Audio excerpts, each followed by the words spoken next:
இதில் நெக்ஸ்ட்டு நமக்கு அந்த கரண்ட்னா என்ன, ரெசிஸ்டன்ஸ்னா என்ன, அதே மாதிரி கண்டக்டன்ஸு, ஸ்பெசிஃபிக் கண்டக்டன்ஸு, ஸ்பெசிஃபிக் ரெசிஸ்டன்ஸு, அதே மாதிரி மோலார் கண்டக்டன்ஸு, ஈக்குவல் கண்டக்டன்ஸ். கரெக்டாக இதெல்லாமே சிம்பிளாக ஆல்ரெடி நம்ம வீட்டில் பார்த்துருக்கோம். ஒரு ஓவரால் அவுட்லைன் மட்டும் கொடுத்தா உங்களுக்கு எதாவது புரியுதான்னு பாருங்கள். கரெக்டாக அதுக்கப்புறம் அதனுடைய ஃபேக்டர்ஸ். ஒரு கண்டக்டன்ஸுக்கு அதான் நம்ம சிலபஸில் இருக்கக்கூடியது டைல்யூஷன், அதே மாதிரி டெம்பரேச்சர் ஃபேக்டர்ஸ்னு கொடுத்துருக்காங்களா, அதுக்கு அடுத்துட்டாங்க. அதுக்கப்புறம் எப்பயும் போல் போல்டாஸ்லாம் அப்புறம் ஆஸ்மால்டுடைய டைல்யூஷன்லாம், அதுக்கப்புறம் டிவைன் லம்சாக ஈக்குவேஷன், அதுக்கப்புறம் டிரான்ஸ்போர்ட் நம்பர், அதோடைய 2 மெத்தட், ஒன்று ஹிட் ஆஃப் மெத்தட், இன்னொன்று மூவிங் பவுண்டிங் மெத்தட். கரெக்டாக லாஸ்ட்டாக இருக்கக்கூடியது ஆக்சிடேஷன் பொட்டன்ஷியல், ரிடக்ஷன் பொட்டன்ஷியல், செல் இருக்குது 2 செல், ஒன்று ரிவர்சபிள் செல், இன்னொன்று ரிவர்சபிள் செல். சரிங்களா, இதான் வந்து ஃபஸ்ட்டு பேராகிராஃப்லேயே இருக்குது. சரிங்களா, இந்த பேராகிராஃப் கம்ப்ளீட்டாக நீங்கள் கண்டிப்பாக முடிச்சிடும். கரெக்டாக அதில் ஃபஸ்ட்டு வரக்கூடியது கரண்ட். அதானே கரண்ட்னா என்னது, flow of the charge particles. ஒரு சார்ஜ் பார்ட்டிகல்ஸ் மூவ் ஆகுது. கரெக்டாக அதுக்கு பற்றி என்னது கரெக்டாக நம்ம ஒவ்வொரு யூனிட்லையும் ஒவ்வொரு விதமாக பார்க்குறோம். இப்போ ஃபிசிக்ஸில் படிக்கும்போது என்னென்னு படிக்கிறோம், ஜென்ரலாக சொல்லும்போது flow of the charge particles தானே, flow of the charge particles. ஃபிசிக்ஸில் என்னென்னு படிக்கிறோம், ஃபிசிக்ஸில் ஃப்ளோ ஆஃப் த எலக்ட்ரான்ஸ் சொல்கிறோம். நம்ம கெமிஸ்ட்ரி படிக்கும்போது ஃப்ளோ ஆஃப் த அயான்ஸ் சொல்கிறோம். அந்த அயான்ஸ் அப்படிங்கிறது பாசிட்டிவ் அயான்ஸ் இருக்கலாம், நெகட்டிவ் அயான்ஸ் இருக்கும். கரெக்டாக ஜென்ரலாக அந்த சார்ஜ் பார்ட்டிகல்ஸ் அப்படிங்கிறது ஒன்றுக்கு என்ன இருக்கலாம், எலக்ட்ரான்ஸாக இருக்கலாம், அப்படி இல்லைன்னா அயான்ஸாக இருக்கலாம். அந்த அயான்ஸ் இது இருக்கலாம் பாசிட்டிவ் அயான்ஸ் இருக்கலாம். இப்போ Na plus and Cl minus இருக்குது, அந்த Na ப்ளஸ் உடைய மூவ்மெண்ட்டை சொல்லலாம், அப்படி இல்லைன்னா Cl மைனஸ் உடைய மூவ்மெண்ட்டை சொல்லலாம். அது என்னது கரண்ட் தான். அதே மாதிரி எலக்ட்ரானுடைய மூவ்மெண்ட்டை சொன்னாலே அது என்னதான் கரண்ட் தான். இது கரண்ட் டெஃபினிஷன். இப்போ இந்த சார்ஜ் பார்ட்டிகல்ஸை பொறுத்து நமக்கு கண்டக்டர்ஸ் நார்மலாக 3 டைப்பாக பிடிக்கணும். கரெக்டாக ஒன்று மெட்டாலிக் கண்டக்டர், கரெக்டாக இல்லையா, ஃபர்ஸ்ட் என்னது கண்டக்டரில் ஃபர்ஸ்ட் என்னது மெட்டாலிக் கண்டக்டர், ரெண்டாவது இன்னொன்று மிக்சடு கண்டக்டர், இன்னொன்று அயானிக். மெட்டாலிக் கண்டக்டர் என்ன இருக்குது, மெட்டல் என்ன இருக்கும், எலக்ட்ரான்ஸ் தானே, எலக்ட்ரான்ஸ் உடைய flow of the metal, flow of the electron, it is called metallic conductor. கரெக்டாக எலக்ட்ரானுடைய ஃப்ளோ சொல்லக்கூடியது என்னது மெட்டாலிக் கண்டக்டர். அயான்ஸ் உடைய மூவ்மெண்ட் சொல்லக்கூடியது அது Na ப்ளஸ் இருக்கலாம், Cl மைனஸ் இருக்கலாம், இல்லை Mg2 ப்ளஸ் அயான்ஸ். கரெக்டாக அயான்ஸ் உடைய மூவ்மெண்ட்டை சொல்கிறது பெற்றது ionic conductors.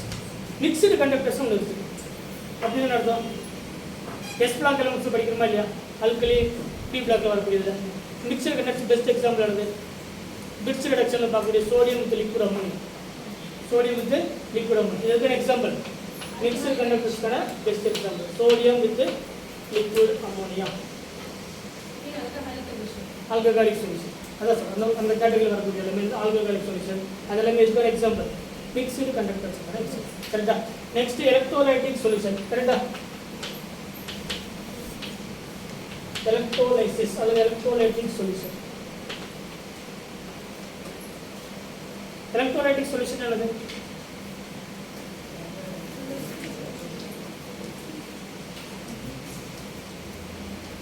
it use the ions in aqueous state or molten state.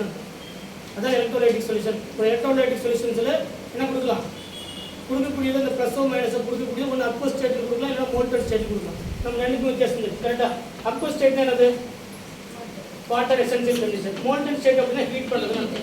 இதெல்லாம் நம்ம ஆல்ரெடி ஹீட்டில் பார்த்துச்சு. ஃபார் எக்ஸாம்பிளுக்கு சோடியம் குளோரைட் வந்து வாட்டரில் டிசால்வ் பண்ணும்போது நமக்கு Na ப்ளஸும் Cl மைனஸும் கிடைக்கும். அதே சோடியம் குளோரைட் வந்து மோல்டன் ஸ்டேட் அப்படின்னா ஹீட் பண்ணுறது, அப்ராக்சிமேட்டாக ஒரு 600 டிகிரி ஹீட் பண்ணும்போது நமக்கு Na ப்ளஸும் Cl மைனஸும் கிடைக்கும். பட் ரெண்டு கண்டிஷனுமே என்ன ப்ரொடியூஸ் ஆகுது, அதுக்கு பேர் தான் electrolytic solution.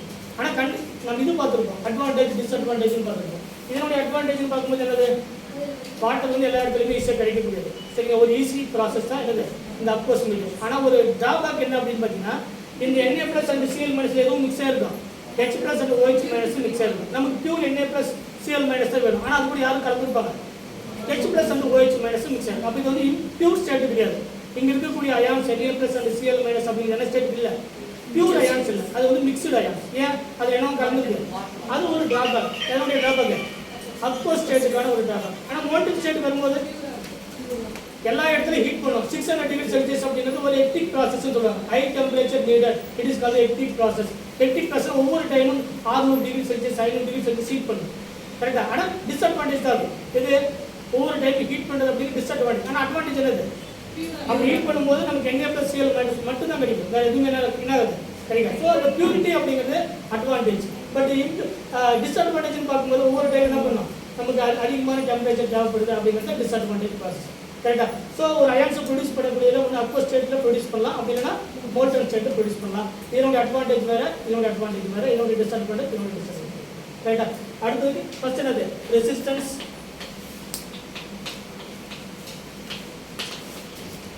R restricted or retardation the flow of the charged particles or the flow of the current. It is called the resistance. ஒரு எலக்ட்ரானுடைய மூவ்மெண்ட்டுக்கோ ஒரு கரண்ட்டுடைய ஒரு அயான்ஸுடைய மூவ்மெண்ட்டுக்கோ தடை இருந்தால் அதுக்கு பேர் என்னது, ரெசிஸ்டன்ஸ். ரெஸ்ட்ரிக்ஷன் அல்லது ரிட்டார்டேஷன் ஒன்று தான். ரெஸ்ட்ரிக்ஷன் எழுதலாம் சரி, இல்லை ரிட்டார்டேஷன் எழுதாலும் ஒன்று தான். Restriction or retardation of flow of the charged particles, it is called the resistance. இதனுடைய சிம்பிள் வந்து ஆர். இதனுடைய யூனிட் என்னது, இதனுடைய யூனிட் வந்து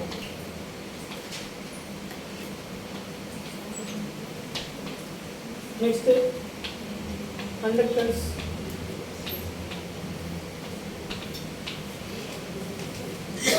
Conductance என்னது, இதனுடைய ரிவர்ஸ் ப்ராசஸ் ஆஃப் ரெசிஸ்டன்ஸ் அல்லது ரெசிப்ரோக்கல் ஆஃப் ரெசிஸ்டன்ஸ் ரெண்டு ஒன்று. கரெக்டா? சில நேரத்தில் கண்டக்டன்ஸ் ஸ்ட்ரீம் சொல்லியிருப்பாங்க, ஒரு சில புக்கில் க்ளீன் சொல்லியிருப்பாங்க, ரெண்டு இது கான்செப்ட். கரெக்டா? ரெசிப்ரோக்கல் ஆஃப் த ரெசிஸ்டன்ஸ் அல்லது inversely related to the resistance, அதனுடைய தலைகீழ் இது reciprocal or inversely proportional to the resistance. So இதுக்கு யூனிட் என்னது, ஓம் இன்வர்ஸ். இன்னொரு யூனிட் என்னது, மோ. கரெக்டா? SI include sign.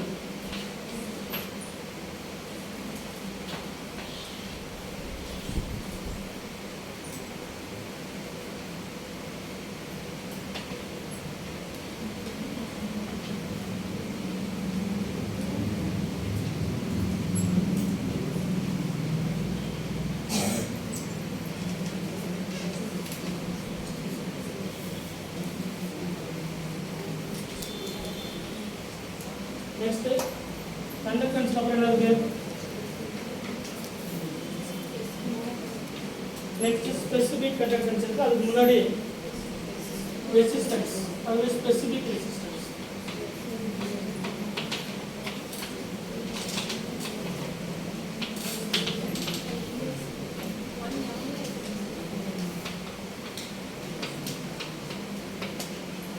கரெக்டா? எப்பெல்லாம் ரெசிஸ்டன்ஸ் அதிகமாகும், ஒரு எலக்ட்ரானுடைய மூவ்மெண்ட்டில் ஒரு டியூப் இருக்குது அப்படின்னா, இப்போ ஃபார் எக்ஸாம்பிள் ஒரு லேயர் இருக்குது அப்படின்னா லென்த் அதிகமாக என்ன ஆகும், ரெசிஸ்டன்ஸ் வந்து அதிகமாகும். அதுதான் சொல்லக்கூடிய பாயிண்ட். ஆர் அப்படிங்கிறது ரெசிஸ்டன்ஸ், எல் அப்படிங்கிறது லென்த் அதிகமாக ரெசிஸ்டன்ஸ் அதிகமாகும். பட் ஏரியான்றது என்னது, இது பர்டிகுலர் ஏரியா, இதனுடைய ஏரியா. ஸோ இது எல், இது. ஸோ ரெசிஸ்டன்ஸ் எப்பெல்லாம் அதிகமாகும், ரெசிஸ்டன்ஸ் தடை எப்பெல்லாம் அதிகமாகும் அப்படின்னா லென்த் அதிகமாகும். சரிங்களா? So R equal to rho into இதோடைய ஒரு கான்ஸ்டன்ட். கரெக்டாக? ரோ அப்படிங்கிறது என்னது, இது ரெசிஸ்டன்ஸ் அப்படின்னா இதுக்கு பேர் ஸ்பெசிபிக் ரெசிஸ்டன்ஸ். கரெக்டாக? ஆர் அப்படிங்கிறது மாற்றி எழுதக்கூடாது. ஆர் அப்படின்னா ரெசிஸ்டன்ஸ், ரோ அப்படிங்கிறது ஸ்பெசிபிக் ரெசிஸ்டன்ஸ்.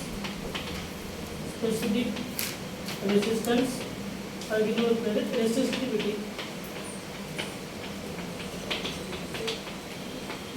ஸ்பெசிபிக் ரெசிஸ்டன்ஸ் அல்லது ரெசிஸ்டிவிட்டி. கரெக்டா? தெரியலையா? தெரியுதா? R equal to resistance equal to rho into L by A. கரெக்டா? இப்போ என்ன பண்ணலாம், ரெசிப்ரோக்கல் எடுக்கலாமா? ரெசிப்ரோக்கல் எடுக்கணும் 1 by R equal to 1 by rho A by L.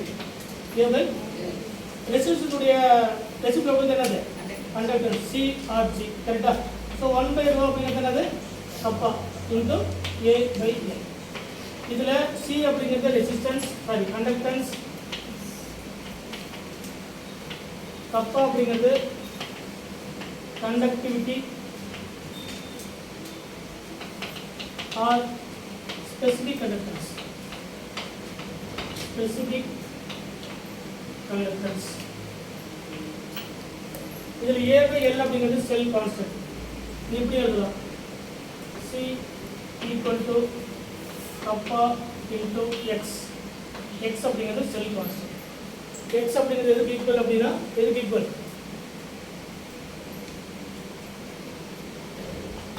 Area divided by centimetre square divided by centimetre. கரெக்டா? உங்களுக்கு கிடைக்கும். இதனுடைய சிம்பிள் எல் பை ஏ தான் இந்த கேட்டகரி. இந்த பக்கம் கொண்டு வரும். அடுத்த ஈக்குவேஷன் எழுதிக்கோங்க. சரிங்களா? அடுத்து செல் கான்ஸ்டன்ட். இப்போ 2 பாயிண்ட் எழுதிட்டு இருக்கு. செல் கான்ஸ்டன்ட் எக்ஸ். இது வரைக்கும் எழுதிட்டு அதுக்கப்புறம்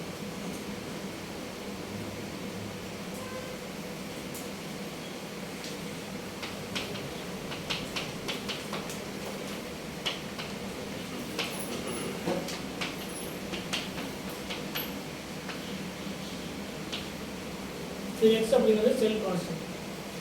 எக்ஸ் அப்படிங்கிறது செல் கான்ஸ்டன்ட். செல் கான்ஸ்டன்ட் என்ன மீன்? செல் கான்ஸ்டன்ட் அப்படிங்கிறது அதோட யூனிட் வந்து சென்டிமீட்டர் இன்வர்ஸ். கரெக்டா? எக்ஸ் அப்படிங்கிறது L divided by A. L அப்படிங்கிறது சென்டிமீட்டர், ஏரியா அப்படிங்கிறது சென்டிமீட்டர் ஸ்கொயர். கேன்சல் பண்ணும்போது சென்டிமீட்டர் இன்வர்ஸ். சரிங்களா? இதனுடைய யூனிட் செல் கான்ஸ்டன்ட் உடைய யூனிட் சென்டிமீட்டர் இன்வர்ஸ். ஏன் இது வந்து செல் கான்ஸ்டன்ட் சொல்றாங்கன்னா நம்ம எடுக்கக்கூடிய அந்த எலக்ட்ரோலைட்டிக் சொல்யூஷன் ஒரு கேத்தோட் ஒரு ஆனோட். இதில் ப்ரெசென்ட் ஆகக்கூடிய இதனுடைய லென்த்து எல், இதனுடைய பிரெத் ஏரியா ஏ, ரெண்டு வந்து கான்ஸ்டன்ட். ஒரு எலக்ட்ரோலைட்டிக் சொல்யூஷனில் அதனுடைய எலக்ட்ரோலைட்டிக் ப்ராசஸ் நடக்கும்போது அது வந்து ஃபிக்ஸ்டு வேல்யூன்னு அர்த்தம். எல் அண்ட் ஏ வந்து என்ன பண்ணக்கூடாது, ஒவ்வொரு டைம் மாற்றிட்டே இருக்கக்கூடாது. கரெக்டாக? ஒரு டைம் ஃபிக்ஸ் பண்ணால் அந்த ரேட்ஸ் வந்து கம்ப்ளீட்டாக முடிச்சிடும். கரெக்டாக? ஸோ அதனால தான் எல் அண்ட் ஏ அப்படிங்கிறது ஃபிக்ஸ்டு வேல்யூ, கான்ஸ்டன்ட் வேல்யூ. சரிங்களா? ஸோ எல் பை ஏ அப்படிங்கிறது என்னது, செல் கான்ஸ்டன்ட். கரெக்டாக? இது கூட நம்ம கிளியர் பண்ணி கேட்ட விஷயம் தான். யூனிட் ஆஃப் செல் கான்ஸ்டன்ட் இது மாதிரி 2014 விஷயம். கரெக்டாக? அதோட யூனிட் என்னது, சென்டிமீட்டர் இன்வர்ஸ். கரெக்டாக? ஒரு எலக்ட்ரோலைட்டிக் சொல்யூஷன்ஸில் எல் அண்ட் ஏ அப்படிங்கிறது ஒரு கேத்தோட் அண்ட் ஆனோடில் ஃபிக்ஸ்டு வேல்யூ. சரிங்களா? அதனுடைய வேல்யூ என்ன பண்ணக்கூடாது, ஒவ்வொரு டைமும் ப்ராசஸை மாற்றக்கூடாது. ஒரு டைம் ஃபிக்ஸ் பண்ணி வச்சுட்டு கம்ப்ளீட்டாக அந்த முடிச்சதுக்கப்புறம் தான் பண்ணணும். கரெக்டாக? ஸோ அதனால தான் எக்ஸ் அப்படிங்கிறது செல் கான்ஸ்டன்ட். அதோட யூனிட் வந்து சென்டிமீட்டர் இன்வர்ஸ். அது எதுக்கு ஈக்குவல் அப்படின்னா எல் டிவைடட் பை ஏக்கு. சரிங்களா? ஸோ அதனால தான் இங்கே இப்போ இதோட யூனிட் சொல்லணும். கப்பாவுடைய யூனிட் என்ன, அதே மாதிரி கண்டக்டன்ஸுடைய யூனிட் என்ன, இது எல்லாத்தையும் நம்ம என்ன பண்ணணும், முதல்ல எல்லாத்துக்கும் யூனிட் தெரியும். இது ரொம்ப முக்கியமானது தான் யூனிட். சரிங்களா?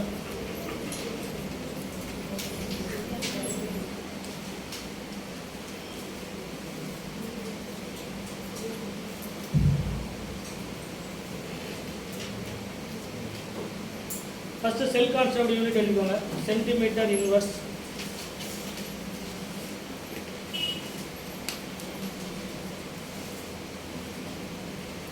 அது பக்கத்தில் அப்படியே ரெசிஸ்டன்ஸ் உடைய யூனிட் எழுதிக்கோங்க, ஓம். கண்டக்டன்ஸ் உடைய யூனிட் வந்து ஓம் இன்வர்ஸ், இல்லைன்னா மோ, அப்படி இல்லைன்னா சைன்.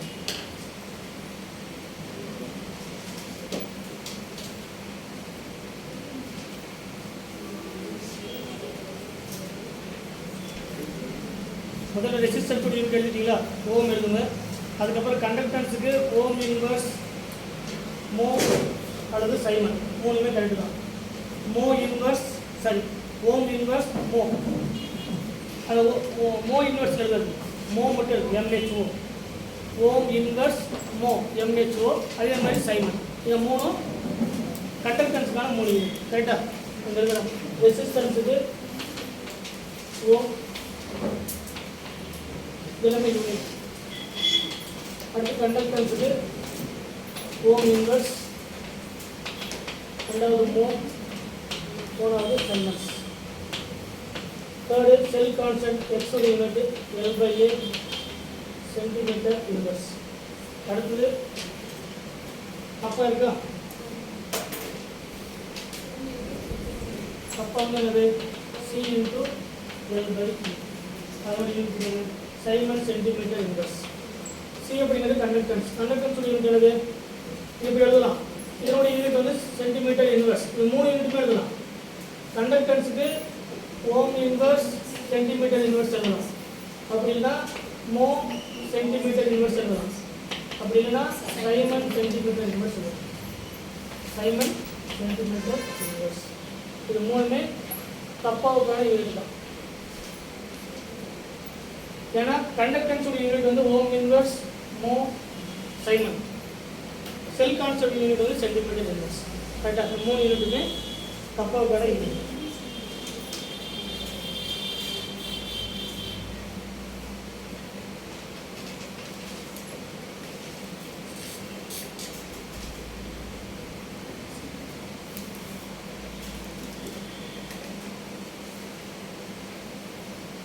இதே இடத்துல யூனிட் எழுதிக்கோங்க, அதுக்கப்புறம் எக்ஸ்பிளைன் பண்ணுறேன். மோல் ஆஃப் கண்டக்டன்ஸ் நான் unit kappa 50,000 equal conductance copper 20,000 unit Simon centimeter square mole inverse unit Simon centimeter square equal to this.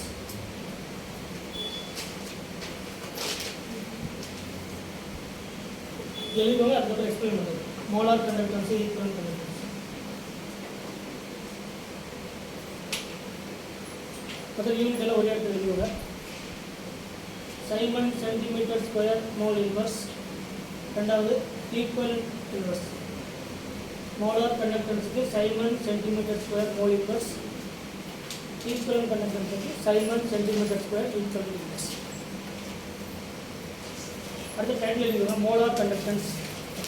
அதுக்கு முன்னாடி ஒரு கொஸ்டின்ஸ் இந்த மாதிரி கேட்குறாங்க. இந்த கப்பாவுக்கு 3 டெஃபினிஷன் இருக்குது. ஃபர்ஸ்ட் டெஃபினிஷன் இருக்கும் kappa. Kappa equal to C.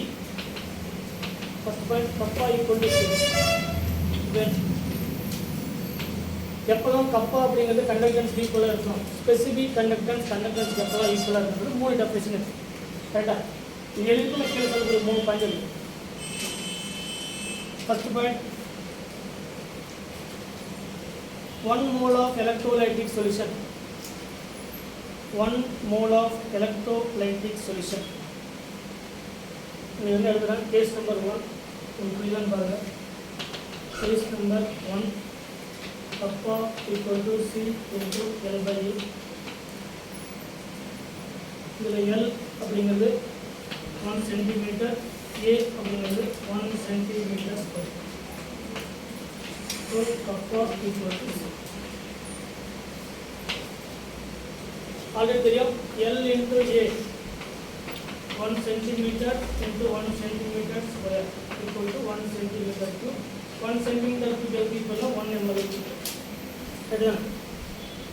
First என்ன சொல்கிறாங்க? Kappa equal to C. 3 condition சொல்கிறாங்க. கப்பா வந்து எப்போ கண்டக்டன்ஸ் ஈக்குவலாக இருக்குது அப்படின்னா இந்த வேல்யூ வந்து ரெண்டுடைய வேல்யூ ஒன்றா இருக்கணும். அப்போ எல் வந்து 1 சென்டிமீட்டர், ஏரியா வந்து 1 சென்டிமீட்டர் ஸ்கொயர். ரெண்டு 1 அப்ளை பண்ணால் நமக்கு என்ன கிடைக்கும்? கப்பா ஈக்குவல் டு கண்டக்டன்ஸ் கிடைக்கும். கரெக்டாக இந்த கப்பா ஈக்குவல் டு கண்டக்டன்ஸ் அப்படின்னா எப்போ இந்த கப்பா ஈக்குவல் டு கண்டக்டன்ஸாக மாறும் அப்படின்னா நமக்கு ஆல்ரெடி தெரியும் எல் இன்டு ஏ அப்படிங்கிறது என்னது?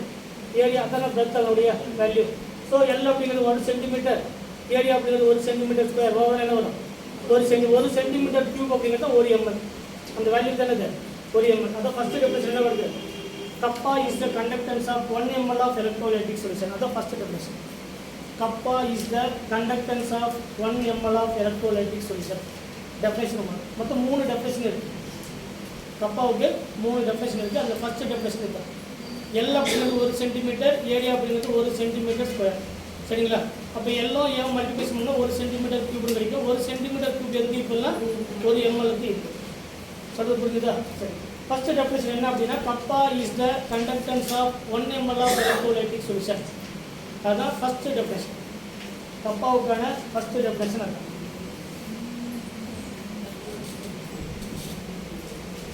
எழுதிங்களா? ஃபர்ஸ்ட் இது எழுதிட்டு அதுக்கு அந்த டெஃபினிஷன் எழுதணும். Kappa is the conductance of 1 ml of electrolytic solution.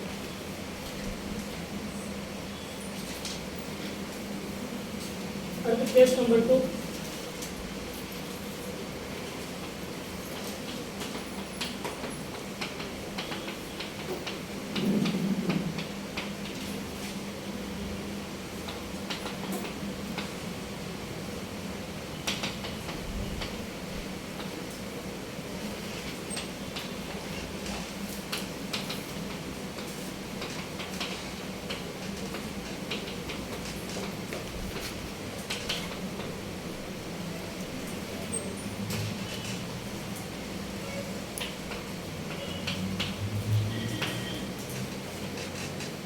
L அப்படிங்கிறது ஒரு டெசிமீட்டர், A அப்படிங்கிறது ஒரு டெசிமீட்டர் ஸ்கொயர். முதல்ல ஒரு சென்டிமீட்டர் சென்டிமீட்டர் ஸ்கொயர். இப்போ L அப்படிங்கிறது ஒரு டெசிமீட்டர், A அப்படிங்கிறது ஒரு டெசிமீட்டர் ஸ்கொயர். வால்யூம் கண்டுபிடிக்கும் போது இதுக்கு வால்யூம் கண்டுபிடிச்சோம் L இன்டு ஏவா சென்டிமீட்டர் சென்டிமீட்டர் ஸ்கொயர் சென்டிமீட்டர் கியூப்னு கிடைக்கும். ஒரு சென்டிமீட்டர் கியூப் அப்படிங்கிறது ஒரு ml-க்கு ஈக்குவல். ஒரு டெசிமீட்டர் கியூப் அப்படிங்கிறது ஒரு லிட்டருக்கு ஈக்குவல். ஒரு டெசிமீட்டர் கியூப் அப்படிங்கிறது ஒரு லிட்டருக்கு ஈக்குவல். ஸோ டெஃபினேஷன் என்ன எழுதலாம்?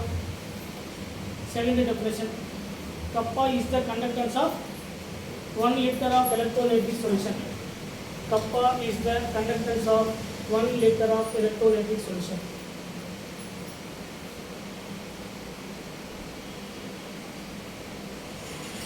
Kappa is the conductance of 1 liter of electrolytic solution.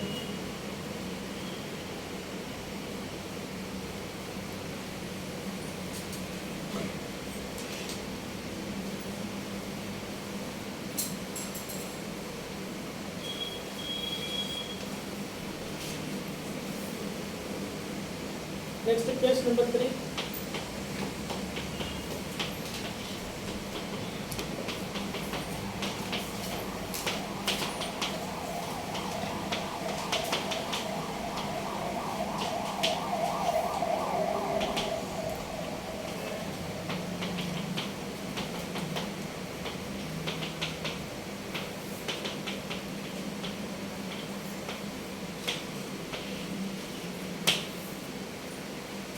L அப்படிங்கிறது ஒரு மீட்டர், ஏரியா அப்படிங்கிறது ஒரு மீட்டர் ஸ்கொயர். ரைட்டா? எதுக்கு ஈக்குவல்?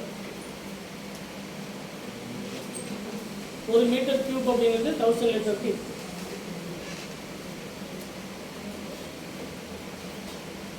மூணு டெஃபினேஷன் புரியுதா? முதல்ல ஒரு சென்டிமீட்டர் சென்டிமீட்டர் ஸ்கொயர், அதுக்கப்புறம் ஒரு டெசிமீட்டர் ஒரு டெசிமீட்டர் ஸ்கொயர், அதுக்கப்புறம் ஒரு மீட்டர் ஸ்கொயர். ஒரு மீட்டர் முதல் ஒரு சென்டிமீட்டர் கியூப்னு வந்தால் என்ன கிடைக்கும்? 1 ml கிடைக்கும். ஒரு டெசிமீட்டர் கியூப்னு வந்தால் ஒரு லிட்டர்னு கிடைக்கும். கரெக்டாக? அதே மாதிரி ஒரு மீட்டர் கியூப்னு வந்தால் 1000 litre. First 1 ml of electrolytic solution, ரெண்டாவது 1 liter ஆஃப் எலக்ட்ரோலைட்டிக் சொல்யூஷன், அடுத்தது 1000 liter ஆஃப் எலக்ட்ரோலைட்டிக் சொல்யூஷன். கரெக்டாக? ஸோ 3 டெஃபினேஷன் தெரிஞ்சிருக்கு. Kappa is the conductance of 1 ml of electrolytic solution. First definition. Kappa is the conductance of 1 liter of electrolytic solution. Kappa is the conductance of 1000 liter of electrolytic solution. கரெக்டா? எப்போ கப்பா equal to conductance அப்படின்னா எல்லாமே ஒன்றா இருக்குது. எல்லுக்கும் value 1, ஏவுக்கு value 1 இருக்கும்போது எப்போ ஈக்குவலாக இருக்குன்னா இந்த மாதிரி 3 கேஸஸில் ஈக்குவல். கரெக்டா? அது கீழே மோஸ்ட் அப்ராப்ரியேட் டெஃபினேஷன் அல்லது most favourable definition. Most favorable definition in conductance. Most favorable definition in conductance. First one, 1 ml of electrolytic solution. Kappa is the conductance of 1 ml of electrolytic solution. மூணு definition இருந்தாலும் கண்டக்டன்ஸில் most use பண்ணக்கூடிய definition இருக்குன்னா அந்த first definition. Kappa is the conductance of 1 ml of electrolytic solution. 1 ml அப்படின்னா ஒரு centimetre square, ஒரு centimetre cube கிடைக்கும். ஒரு சென்டிமீட்டர் கியூப் எதுக்கு ஈக்குவல் அப்படின்னா 1 ml-க்கு ஈக்குவல். இதுதான் கண்டக்டன்ஸில் மோஸ்ட்லி யூஸ் பண்ணக்கூடிய டெஃபினேஷன் ஃபார் கப்பா. கப்பாவுக்கு யூஸ் பண்ணக்கூடிய டெஃபினேஷன். 3 டெஃபினேஷன் புரியுதா? Case number 1, 2 and 3. Kappa is the conductance of 1 ml of electrolytic solution. இதை வச்சு தான் ஒரு சம் இருக்குது, கொஸ்டின் ஒன்று இருக்குது. கரெக்டாக? அதனால் இந்த சம் நீ மொத்தமாக எழுதக்கூடாது. Next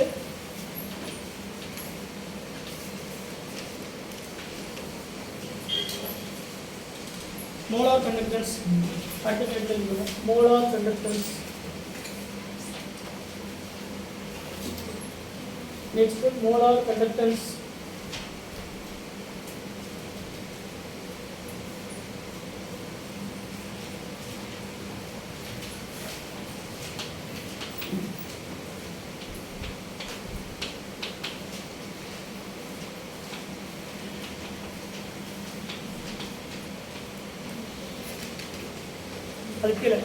It is the conductance of molar conductance. It is the conductance of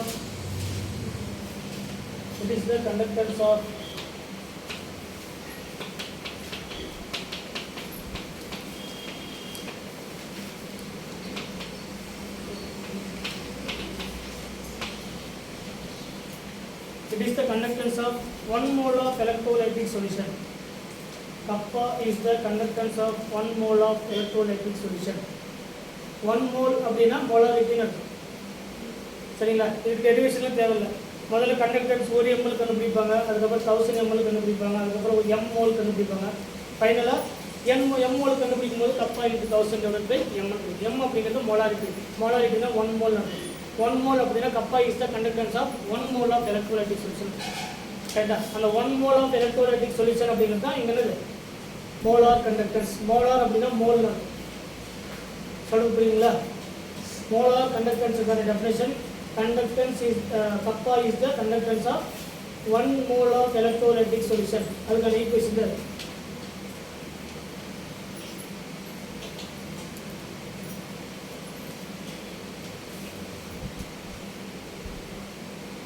அடுத்து equivalent conductance. Next equivalent conductance.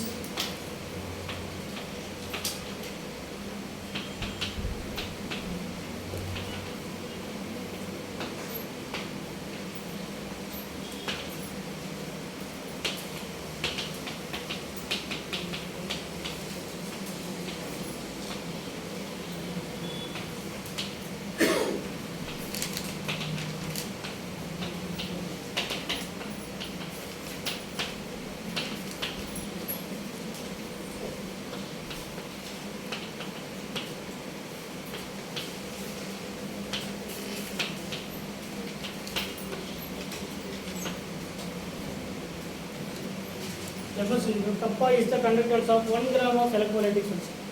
Kappa is the conductance of 1 gram of electrolytic solution. 1 கிராமுக்கு எவ்வளோ? 1 ml க்கு 1 mole. 1 mole 1 gram. 1 mole அப்படின்னா molar conductance. 1 gram அப்படின்னா equivalent conductance. 1 கிராமுக்கு எவ்வளோ? Kappa is the conductance of 1 gram of electrolytic solution. n அப்படிங்கிறது normal.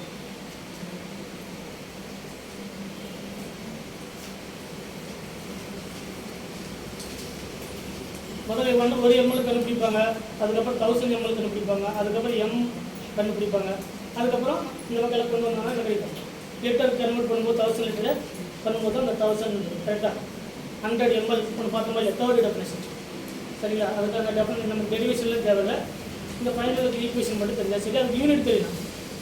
சரிங்களா? Molarity அப்படிங்கிறது மோல் பை லிட்டர். அதில் நம்ம ஆல்ரெடி டீப்பாக போட்டுக்கோம். கரெக்டாக? மோலாரிட்டி அப்படிங்கிறது மோல் பை லிட்டர் எழுதணும். இந்த மோல் பை லிட்டர் கப்பா காலம் தெரியும். சைமன் இதுக்கு சைமன் சென்டிமீட்டர் இன்வெர்ஸ் பார்த்தோமா? அதை மேலே கொண்டு போனோம்னா நமக்கு என்ன கிடைக்கும்? Simon centimetres. ஏன்னா மோல் பை லிட்டர் அப்படிங்கிறது முதல்ல லிட்டர் எடுத்து மாற்றணும். சென்டிமீட்டர் எடுத்து மாற்றோம்னா 1 லிட்டர் ஈக்குவல் டு 1 சென்டிமீட்டர். கரெக்டாக? மாற்றோம்னா நம்ம சைமன் சென்டிமீட்டர்ஸ்க்கு மோல் இன்வெர்ஸ் இருக்குது. இப்போ இந்த மோலுக்கு அங்கே ஈக்குவலண்ட் இருக்குது. ஸோ என்ன பண்ணணும்? 2 மட்டும் தான் சேஞ்ச் பண்ண போகிறோம். மோல் இன்வெர்ஸ் அது என்னது? ஈக்குவலண்ட். இல்லைன்னா எல்லாத்தையும் அப்படியே பண்ணி பாருங்க. மோலாரிட்டி அப்படிங்கிறது மோல் பை லிட்டர். கப்பாவுக்கு என்ன இருக்குது? சைமன் சென்டிமீட்டர் பார்த்தோம்னா இல்லை அந்த அதை அப்ளை பண்ணி பார்த்தீங்கன்னா நீங்கள் ஆல்ரெடி நம்ம பார்த்துக்கலாம். அடுத்த சிலபஸ் என்ன இருக்கும்? அடுத்த relationship between lambda M and lambda equal. Polar conductance அந்த ஒரே ஒரு equation N factor. It is called N factor. அதுக்கு பேர் என்ன பண்ணுறது? என் ஃபேக்டர் அப்படிங்கிறது வேலன்ஸ் அப்படிங்கிறது ஒன்று தான். Valence equal to lambda M divide by lambda.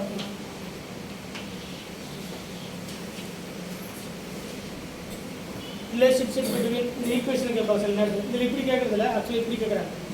ஏதோ ஒன்று இந்த பக்கம் கொஞ்சம் கொண்டு வந்துருப்பாங்க. Lambda M equal to N factor minus lambda இந்த மாதிரி கேட்குறது. அப்படி இல்லை அப்படின்னா lambda equal to lambda M minus N factor கேட்குறது. ஏதோ ஒன்று கொடுத்து கேட்பாங்க. பட் ஈக்குவேஷன் என்ன அப்படின்னா என் ஃபேக்டர் அப்படிங்கிறது வேலன்ஸ். இன்னும் பார்த்தோமா இல்லை? இதுக்கு அட்டாமிக் வெயிட்டோட வேலன்ஸ்னு பார்த்தோமா? அது வேலன்ஸ் தான் அந்த ஃபேக்டர். கரெக்டாக? என் ஃபேக்டர் அப்படிங்கிறது வேலன்ஸ் அப்படிங்கிறது சேம். ஸோ மோலார் கண்டக்டர்ஸ் வந்து ஈக்குவலன்ட் கண்டக்டர்ஸ் இதனுடைய ரேஷியோ தான் அது. என் ஃபேக்டர் அப்படிங்கிறது வேலன்ஸ் அப்படிங்கிறது என்ன டெஃபினிஷன் அப்படின்னா the ratio between the molar conductance and equivalent conductor. It is called N factor.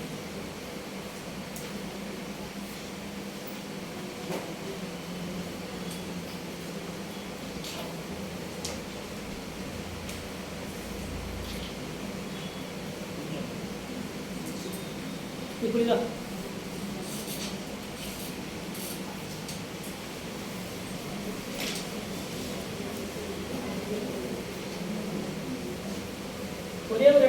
தான் இந்த கப்பாவுடைய ரோல் வந்து மாறும். அதுக்காக தான் அந்த 3 டெஃபினேஷன். டைல்யூஷன் ஒரு ஃபேக்டர் இருக்கா, அந்த ஃபேக்டர் தான் என்ன சொல்லியிருப்பாங்கன்னா டைல்யூஷன் அதிகப்படுத்த மொபிலிட்டி அதிகமாகும், கண்டக்டன்ஸ் அதிகமாகும் சொல்லுவாங்க. எல்லா இடத்துலையுமே மோலார் கண்டக்டன்ஸ் அதிகமாகும், ஆனால் கப்பா மட்டும் குறையும். சரிங்களா? ஏன்னா கப்பா அப்படிங்கிறது 1 சென்டிமீட்டர் கியூபிக் எவ்வளோ அப்படிங்கிறது கரெக்டாக. அதனால் அந்த 3 டெஃபினேஷன் தெரிஞ்சுக்கணும். ஆனால் எல்லா இடத்துலையுமே எழுத மாதிரி dilution increases, mobility increases, conductance increases, kappa இன்க்ரீசஸ்ன்னு சொல்லக்கூடாது. அந்த ஒரு பாயிண்ட் தான் எங்கே வருது அப்படின்னா டைல்யூஷன் அப்படிங்கிற ஃபேக்டரில் வரும். கரெக்டாக. அதனால் அந்த பாயிண்ட் அந்த ஃபேக்டர் சொல்கிறேன். இதில் ஃபஸ்ட்டு வரக்கூடியது அதோடைய ஃபேக்டர்ஸ் affecting conductance. நமக்கு சிலபஸ் ஃபேக்டர் தானே இருக்குது கண்டக்டன்ஸில் டைல்யூஷன் வரைக்கும் இருக்குது கரெக்டாக. சிலபஸில் டைல்யூஷன் வரைக்கும் அதோடைய factors. First factor strong electrolyte and weak electrolyte. Strong electrolyte, second one weak electrolyte.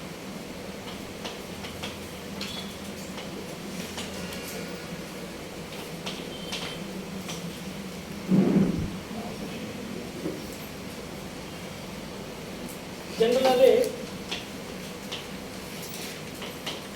First point என்ன அப்படின்னா number of ions increases, conductance increases. Ions அதிகமாக என்னாகும், கண்டக்டன்ஸ் அதிகமாகும் அப்படிங்கிறது first point. Second point number of அல்லது mobility of ions அல்லது movement of ions. Mobility of ions increases, conductance increases. இது ஒரு டைப்பான ஒரு அயானுடைய மூவ்மெண்ட் வேகமாக நடந்தாலும் நம்ம எத்தனை பார்க்குறோம், flow of the charger particles, flow of the ions தான் என்னது இந்த கரண்ட் ஆகுது கண்டக்டன்ஸ்னு சொல்லுவோம். அப்போ ஃபர்ஸ்ட் ஃபேக்டர் என்ன, நம்பர் ஆஃப் அயான்ஸ். அதுக்கப்புறம் மொபிலிட்டி. அப்போ அயான்ஸ் எண்ணிக்கை அதிகமானாலே கண்டக்டன்ஸ் அதிகமாகும், மொபிலிட்டி அதிகமானாலே மூவ்மெண்ட் அதிகமானாலே கண்டக்டன்ஸ் அதிகமாகும். அடுத்து தேர்ட் ஃபேக்டர் என்ன அப்படின்னு பார்த்தீங்கன்னா number of ions increases and mobility of ions decreases. Mobility of ions decreases. Fourth, number of ions decreases, mobility of ions increases. Last one, number of ions and mobility of ions both are increases and both are decreases. Correct? Last point ungal kuda irukla, both are increases and both are decreases. Number of ions decreases and mobility of ions decreases. இப்போ first factor பிரச்சனை இல்லை கரெக்டாக. Number of ions அதிகமாகுது, conductance அதிகமாகுது, இது first point. Second point mobility அதிகமாகும் போது conductance அதிகமாகுது, அதுவும் கரெக்டு. தேர்டு இப்போ 2 பேருமே வராங்க, நம்பர் ஆஃப் அயான்ஸ் இருக்குது, மொபிலிட்டி ஆஃப் அயான்ஸ் இருக்குது. மொபிலிட்டி நம்பர் ஆஃப் அயான்ஸ் தான் always dominating character. Number of ions always dominating character. Mobility of ions, mobility of ions. இதில் யார் டாமினேட்டிங் கேரக்டர், யார் number of ions always dominating character. யாருக்கு first priority தான் கொடுக்கணும் அப்படின்னா யாருக்கு, நம்பர் ஆஃப் அயான்ஸ் தான் ஃபர்ஸ்ட் ப்ரியாரிட்டி. சொல்ல புரியுதுங்களா, பின்னாடி ரீசன் சொல்கிறது. இப்போ நம்பர் ஆஃப் அயன்ஸ் அப்படின்னு ஃபர்ஸ்ட் ப்ரியாரிட்டி. இப்போ நம்பர் ஆஃப் அயன்ஸ் அதிகமாகுது, மொபிலிட்டி கம்மியாகுது அப்படின்னா நமக்கு பிரச்சனை இல்லை. யாரை வச்சு தான் ஆன்சர் பண்ணணும், நம்பர் ஆஃப் அயன்ஸ் வச்சு தான் ஆன்சர் பண்ணணும். ஸோ இதுக்கு என்ன கண்டக்டன்ஸ் அதிகமாகும், ஏன்னா நம்பர் ஆஃப் அயன்ஸ் அதிகமாகுது, கண்டக்டன்ஸ் அதிகமாகுது. அடுத்த ஃபேக்டர் என்னது, நம்பர் ஆஃப் அயன்ஸ் குறையுது ஆனால் மொபிலிட்டி அதிகமாகுது. இப்போ யாரை வச்சு சொல்லணும், நம்பர் ஆஃப் அயன்ஸ் தான். ஸோ கண்டக்டன்ஸ் என்ன ஆகும். அடுத்த ஃபேக்டர் ரெண்டுமே அதிகமானால் நார்மலாகவே கண்டக்டன்ஸு அதிகமாகும், ரெண்டுமே குறைஞ்சா கண்டக்டன்ஸு. சரிங்களா, இதுதான் இந்த ஸ்டேட்மெண்ட் தெரிஞ்சதான் ஸ்ட்ராங் எலக்ட்ரோலைட்டுக்கு வீக் எலக்ட்ரோலைட்டுக்கு கண்டுபிடிக்கிறது. எப்போதுமே ஃபர்ஸ்ட் ஃபேக்டர் யாருக்கு பார்த்தீங்கன்னா நம்பர் ஆஃப் அயன்ஸ் தான். ஏன் அப்படின்னா அதுக்கான எக்ஸ்பிளனேஷன் ஸ்ட்ராங் எலக்ட்ரோலைட், அதுக்கான எக்ஸ்பிளனேஷன் வீக் எலக்ட்ரோலைட். சொல்ல பாயிண்ட் புரியுதா. எப்போவுமே டாமினேட்டிங் கேரக்டர் யார், மோர் ப்ரிஃபரன்ஸ் வந்து நம்பர் ஆஃப் அயன்ஸுக்கு தான் first period. Number of ions அதிகமாகுதுன்னு சொன்னால் கண்டிப்பாக என்ன அதிகமாகும், கண்டக்டன்ஸ் 100% அதிகமாகும்.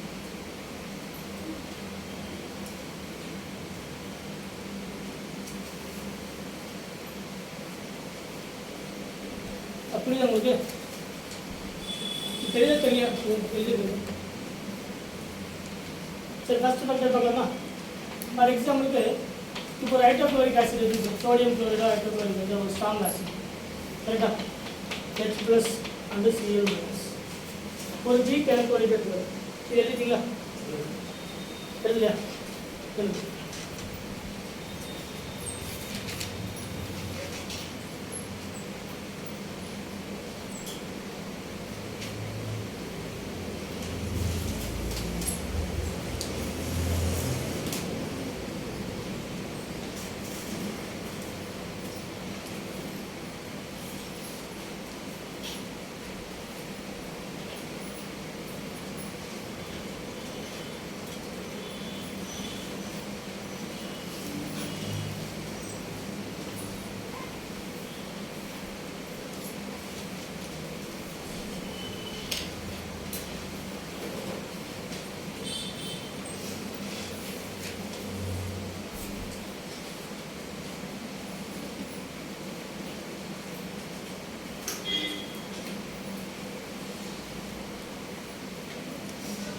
இல்லையா?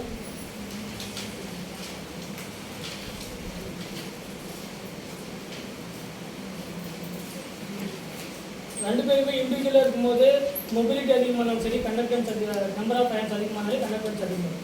ரெண்டு பேர் இருக்கும்போது யாரை பார்க்கணும் அப்படின்னா நம்பர் ஆஃப் அயன்ஸை அவ்வளோதான். கரெக்டாக ஃபஸ்ட்டு பீரியருக்கு யாருக்கு நம்பர் ஆஃப் அயன்ஸ் தான் மோஸ்ட் டாமினேட்டிங் கேரக்டர் அல்லது மோஸ்ட் பீரியர். இப்போ ரெண்டு எலக்ட்ரோலைட் எடுத்துக்கிறோம், ஒரு ஸ்ட்ராங் எலக்ட்ரோலைட், இன்னொரு வீக் எலக்ட்ரோலைட். இப்போ வீக் எலக்ட்ரோலைட் ஃபார் எக்ஸாம்பிள் ஒரு அசிட்டிக் ஆசிட் இருக்குது.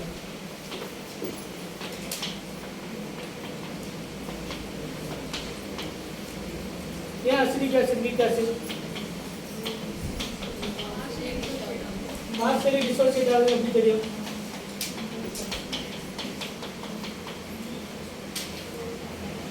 இது கம்ப்ளீட்டாக டிசோசியேட் ஆகுது, இது பார்ஷியலாக டிசோசியேட் ஆகுது எப்படி தெரியும்? மனப்பாடம் பண்ணாதான் தெரியுமா? கம்ப்ளீட்டாக டிசோசியேட் ஆனதான் அது ஸ்ட்ராங், அது எந்த மாற்றம் இல்லை. நான் கேட்டு ஏன் அது கம்ப்ளீட்டாக டிசோசியேட் ஆகுது, அது ஏன் பார்ஷியலாக டிசோசியேட் ஆகுது? சரி, எனக்கு புரியல, இப்படி எழுதுலாம், அது கரெக்டாக ஆகிடுமா? அதான் எனக்கு சொல்கிற ரீசன் புரியுதா? இப்போ தெரியறதுனால நம்ம என்ன சொல்கிறோம், இது ஸ்ட்ராங் ஆசிட் அப்படின்னா சிங்கிள் ஏரோ மாதிரி பண்ணுறோம். கரெக்டாக இது வீக் ஆசிடாக இருக்கிறதுனால இது ரிவர்சபிள் ப்ராசஸ், அது வந்து இரிவர்சபிள் ப்ராசஸ்ன்னு சொல்கிறோம். ஏன் இது வந்து ஸ்ட்ராங் ஆசிட், அதுக்கான ரீசன் என்னன்னு கேட்குது. அது பார்ஷியலி டிசோசியேட்டட், அது ஏன் பார்ஷியலி டிசோசியேட்டட்? அதான் அடுத்த கேள்வி. பார்ஷியலி டிசோசியேட்டட் ஒரு ரீசன் இருக்குமா இல்லையா? ஒரு ஸ்ட்ராங் வீக் அப்படிங்கிறத சொல்லுவோம்.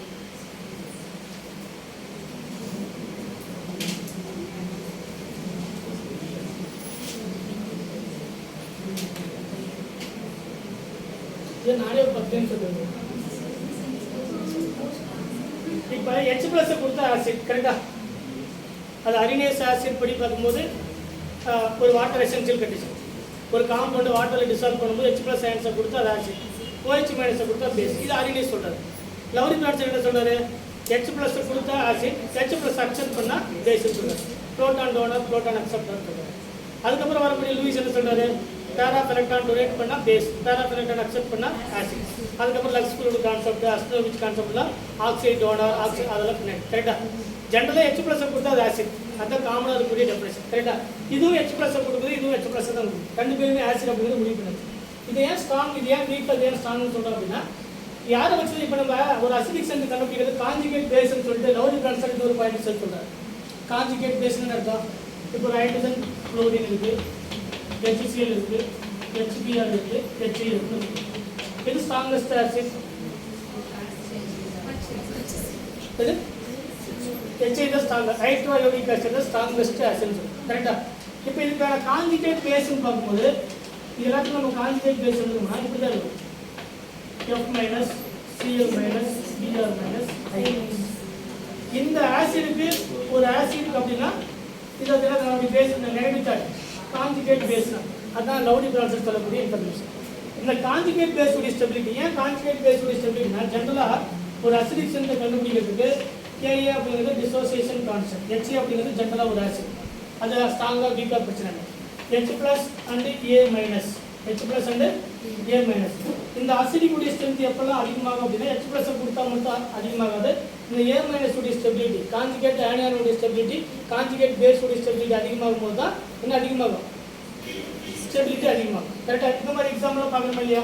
ஒரு காம்பவுண்டுக்கு அசிடிக் ஸ்ட்ரென்த் இப்போ OH இருக்குது, ஒரு ஆல்கஹால் இருக்குது, ஜென்ரலாக ROH. எதுக்கு அசிடிக் ஸ்ட்ரென்த் அதிகம்னு பார்க்கலாம்? எதுக்கு அசிடிக் ஸ்ட்ரென்த்?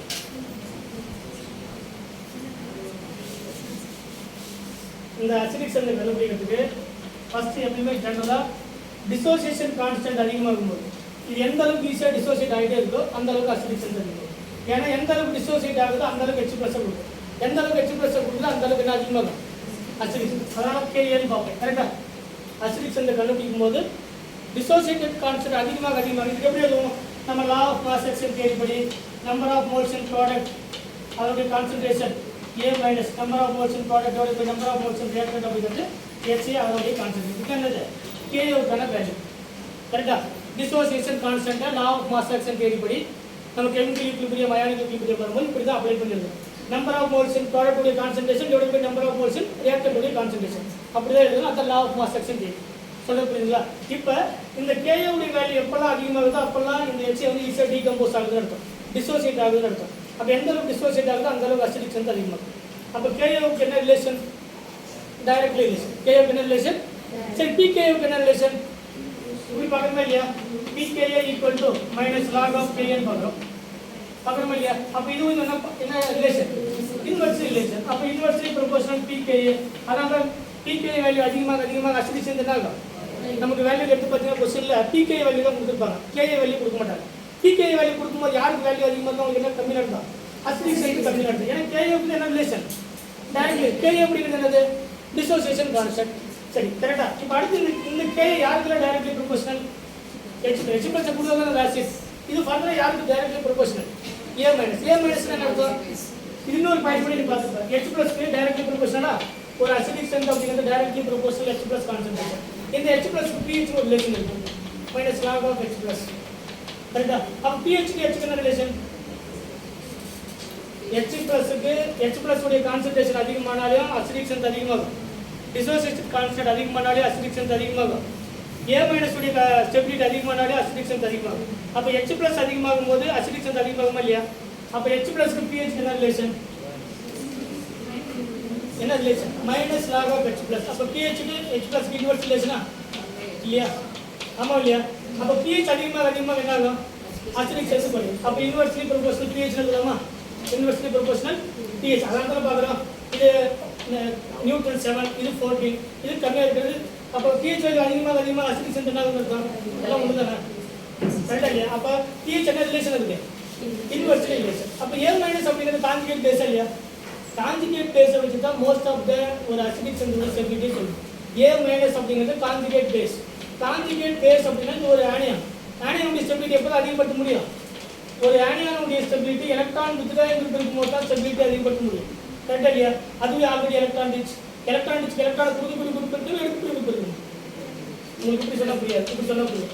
CH2 COOH, இந்த இடத்துல குளோரின், இந்த இடத்துல புரோமின், இந்த இடத்துல எல்லாமே சேர்த்து எது மோர் அசிடிக் டோட்டல் இது ஏன் சொல்கிறேன்? ஏன்னா இது என்ன குரூப் இது? இண்டக்டிவ் எஃபெக்ட் எலக்ட்ரானை வாங்கக்கூடிய குரூப். எலக்ட்ரானை வாங்கிட்டு ஈஸியாக என்ன பண்ணலாம்? H+ வெளியே போகும். H+ வெளியே போய்ட்டு என்ன மாறும்? COH மைனஸாக மாறும். COH மைனஸ் என்னது? Conjugate base. Conjugate base stability யாரை பொறுத்திருக்கோம்? எலக்ட்ரான் வித்ட்ராயிங் குரூப்பை பொறுத்திருக்கோம். கரெக்டாக இல்லையா? அப்போ எலக்ட்ரான் வித்ட்ராயிங் குரூப் அதிகமாக என்ன அசிடிக் ஸ்ட்ரென்த் அதிகமாக. அப்போ எலக்ட்ரான் டொனேட்டிங் குரூப்புக்கு இன்வெர்ஸ் குரூப். எலக்ட்ரான் வித்ட்ராயிங் குரூப்பில் ஃபர்ஸ்ட் ப்ரியாரிட்டி யாரு? Hyper conjugation, sorry mesomery. அதான் மைனஸ் M தான் ஃபர்ஸ்ட், அதுக்கப்புறம் மைனஸ் H, அதுக்கப்புறம் மைனஸ் I. கரெக்டா? Inversely proportional plus M, inversely proportional plus H. கரெக்டா? ப்ளஸ் இதுதானே. அப்போ என்னுடைய ஸ்டெபிலிட்டி எப்போல்லாம் அதிகமாக தான்? கான்ஜுகேட் பேஸ் உடைய ஸ்டெபிலிட்டி வச்சு தான் என்ன பண்ணோம்? ஒரு காம்பவுண்டுக்கு அசிடிக் ஸ்ட்ரென்த் கண்டுபிடிக்கும். கரெக்டா? இங்க A மைனஸ் என்னது? Conjugate base. A மைனஸ் என்னது? அதே மாதிரி இந்த கொடுத்துருக்கக்கூடிய ஆசிட் வந்து ஸ்ட்ராங்கா வீக்கா அப்படி கண்டுபிடிக்கணும் அப்படின்னா ஃபர்ஸ்ட் எதை பார்க்கணும்? H+ பார்த்து பிரயோஜனம் இல்லை. ரெண்டு பேருமே H+ தான் கொடுக்குறாங்க. கரெக்டா? அப்போ யாரை தான் பார்க்கணும்? இங்க இருக்கக்கூடிய ஆக்சிஜனுக்கு மேலே நெகட்டிவ் சார்ஜ் பார்க்கணும், இங்க இருக்கக்கூடிய குளோரின் மேலே நெகட்டிவ் சார்ஜ் பார்க்கணும். ஆக்சிஜன் மேலே நெகட்டிவ் சார்ஜ் இப்போ இப்படி பார்க்கணுமா இல்லையா? CH2 CH3 minus NH2 minus OH minus and F minus. இது மோஸ்ட் ஸ்டேபிள் ஆனியன். கார்பனுக்கு மேலே நெகட்டிவ், நைட்ரஜனுக்கு மேலே நெகட்டிவ், ஆக்சிஜனுக்கு மேலே நெகட்டிவ், ஃப்ளூரினுக்கு மேலே நெகட்டிவ். இதில் எது மோர் ஸ்டேபிள் ஆனியான் அப்படின்னு கேட்டேன். இதுவா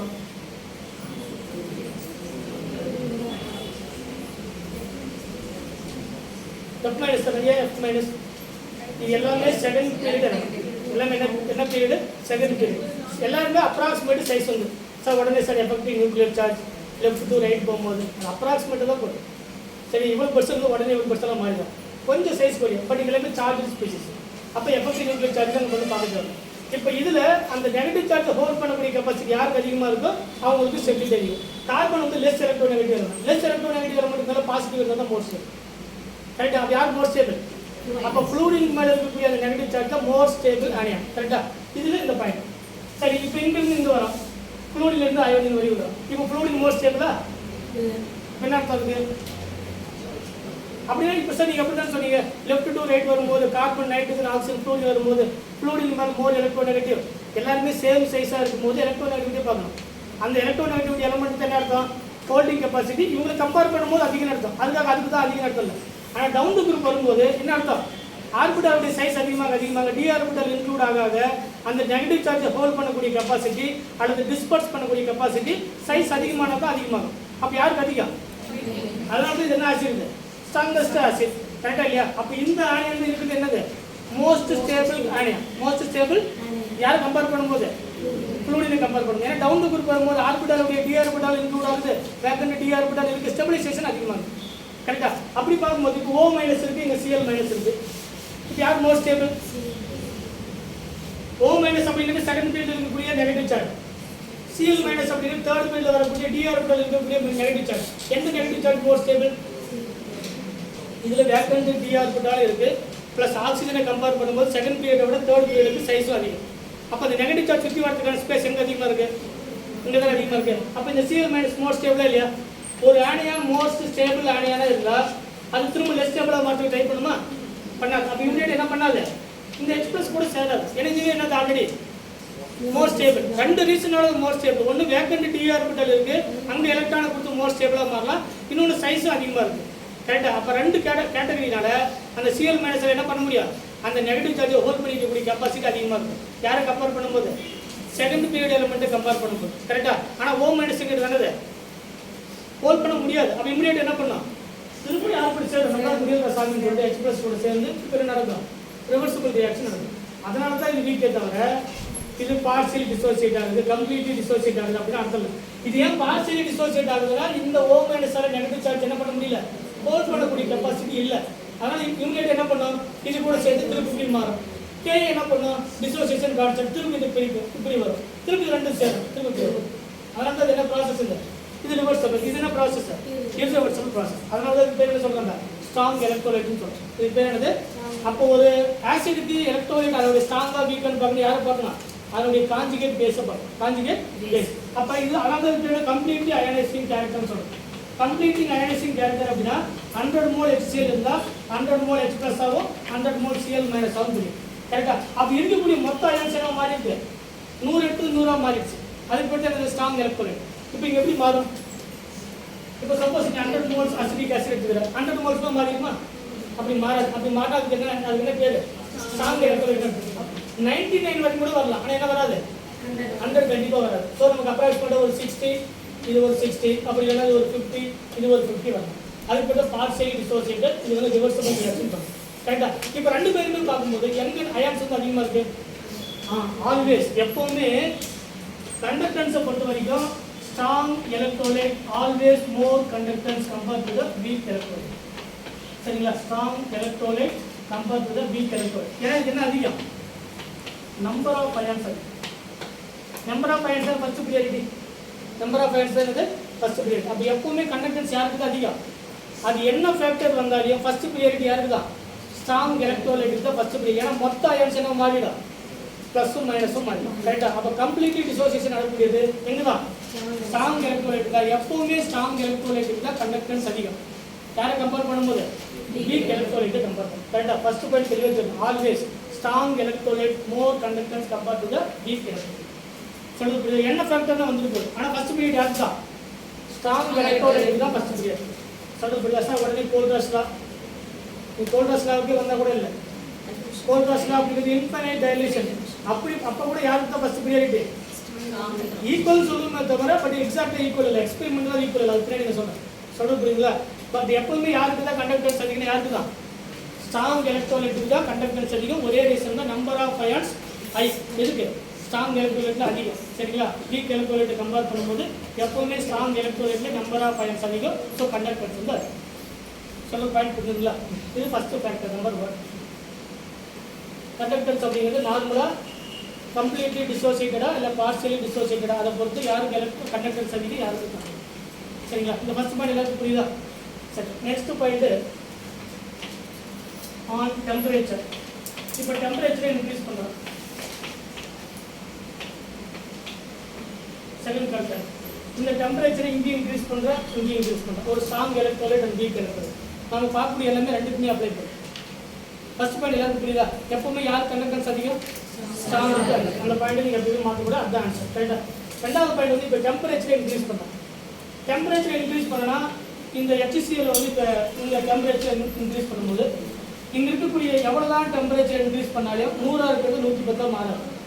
100 இருக்கிறது அதுவே 100 தான் மாறும். நீ டெம்பரேச்சர் கொடுத்தாலே அது 100 தான் மாறும் போது, டெம்பரேச்சர் கொடுக்கலனாலே அது 100 தான் மாறும். அதுக்காக டெம்பரேச்சரை கொடுத்தா இங்கே வந்து 100 இருக்கிறது 110 மாறிடும் அப்படிலாம் இல்லை.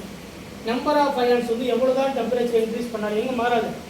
ஒரு ஸ்ட்ராங் எலக்ட்ரோலைட்டில் நீ டெம்பரேச்சரை இன்க்ரீஸ் பண்ணும்போது கண்டிப்பாக என்ன மாறாது? Number of ions does not change. Number of ions என்ன இருக்காது? கண்டிப்பாக சேஞ்ச் இருக்காது. ஏன்னா நம்பர் ஆஃப் அயான்ஸ் ஆல்ரெடி என்ன மாறி இருக்கு. ஸ்ட்ராங் எலக்ட்ரோலைட்னு சொன்னாலே 100 மாறிடுச்சு. எவ்வளோ தான் இன்க்ரீஸ் பண்ணாலே 100 இருக்கிறது 101 கூட மாறாது. சொல்ல புரியுதா? அப்படி சொன்னால் அந்த ஸ்டேட்மெண்ட் தப்பு நடக்கும். கரெக்டாக? ஆனால் இன்னொன்று நடக்கலாம். ஒரு ஸ்ட்ராங் எலக்ட்ரோலைட்ல டெம்பரேச்சரை இன்க்ரீஸ் பண்ணும்போது என்ன நம்பர் ஆஃப் அயான்ஸ் மாறாமல் இருக்கலாம். ஏன்னா ஆல்ரெடி 100 மாறிடுச்சு. ஆனால் இன்னும் அதிகமாகும். என்னது? மொபிலிட்டி அதிகமாகும். கரெக்டா? அப்போ மொபிலிட்டி அதிகமாகுமா? எப்போ?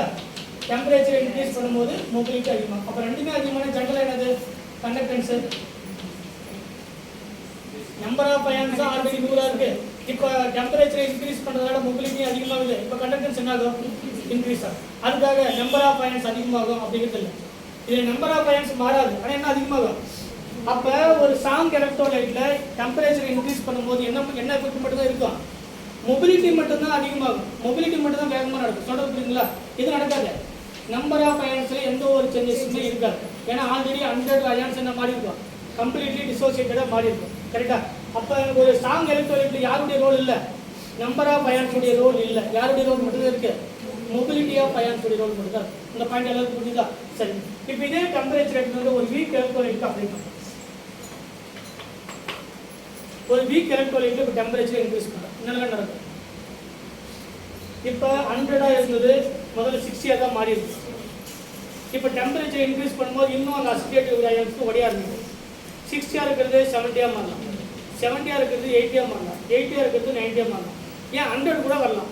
சொல்றது புரியுதா? எப்போ ஒரு 1000 டிகிரி செல்சியஸ் பண்ணும்போது எல்லா அயான்ஸும் கூட பிரியலாம். சொல்றது புரியுதா? 100 அயான்ஸுமே பிரிஞ்சா கூட சார் டெம்பரேச்சர் அதிகப்படுத்துருங்க. அப்போ என்ன அதிகமாகும்? நார்மலாக ஒரு வீக் எலக்ட்ரோலைட்ல நம்பர் ஆஃப் அயான்ஸ் அதிகமாகும். கரெக்டா? ஏன் டிசோசியேஷன் அதிகமாகுமா? அப்போ நம்பர் ஆஃப் அயான்ஸ் அதிகமாகும், ப்ளஸ் மொபிலிட்டி அதிகமாகும். என்ன அதிகமாகும்? நார்மலாக அதுக்கு என்ன கண்டக்டன்ஸ் அதிகமாகும். அதுக்காக யாரோட அதிகமாகாது? ஸ்ட்ராங் எலக்ட்ரோலைட்டை விட அதிகமாகாது. நீ எவ்வளோ தான் டெம்பரேச்சர் இன்க்ரீஸ் பண்ணாலும் அதுக்குன்னு ஒரிஜினல் கேரக்டர் ஒன்று இருக்குது. ஆல்ரெடி இருக்கக்கூடிய மொத்த அயான்ஸும் ப்ளஸ்ஸும் மைனஸும் மாறி இருக்கும். கரெக்டாக? நீங்கள் டெம்பரேச்சர் இன்க்ரீஸ் பண்ணுறதுனால சார் 2 ஃபேக்டர் அதிகமாகுது. நம்பர் ஆஃப் அயான்ஸும் அதிகமாகுது, மொபிலிட்டியும் அதிகமாகுது. ஆனால் நீங்கள் ஸ்ட்ராங் எலக்ட்ரோலைட்டில் நம்பர் ஆஃப் அயான்ஸ்லாம் மாறுறதில்ல, ஆனால் மொபிலிட்டி மட்டும் தான் அதிகமாகுது. ஸோ இது 2 அதிகமாகுது, அது 1 அதிகமாகுது. இது 2 பெருசாக 1 பெருசாலாம் கேட்கக்கூடாது. சொல்கிறது புரியுதா? அதில் ஆல்ரெடி இருக்கக்கூடிய 100 அயான்ஸ் என்ன பண்ணியிருக்கோம்? ப்ளஸ்ஸும் மைனஸும் மாறி இருக்கும். ஆல்வேஸ் யாருக்கு தான் அதிகம்? நீங்கள் டெம்பரேச்சர் இன்க்ரீஸ் பண்ணாலும் சரி, இன்க்ரீஸ் பண்ணனாலும் சரி, யாருக்கு தான் அதிகம்? ஸ்ட்ராங் எலக்ட்ரோலைட்டுக்கு தான் அதிகம். என்னன்னா வீக் எலக்ட்ரோலைட் டெம்பரேச்சர் இன்க்ரீஸ் பண்ணும்போது நம்பர் ஆஃப் அயான்ஸும் அதிகமாகும் அண்டு மொபிலிட்டியும் அதிகமாகும். ஸோ நார்மலாக பார்க்கும்போது கண்டக்டன்ஸ் அதிகமாகும். ஆனால் ஸ்ட்ராங் எலக்ட்ரோலைட்டில் நம்பர் ஆஃப் அயான்ஸ் மாறாது, இது மாறும், மொபிலிட்டி ஆஃப் அயான்ஸ் வந்து மாறும். கரெக்டாக? ஆனால் 2 பேருக்குமே டெம்பரேச்சர் இன்க்ரீஸ் பண்ணும்போது என்ன ஆகும்? அது ஸ்ட்ராங்கோ வீக்கோ கண்டிப்பாக என்ன ஆகும்? கண்டக்டன்ஸ் அதிகமாகும். இந்த பாயிண்ட் எல்லாருக்கும் புரியுதா?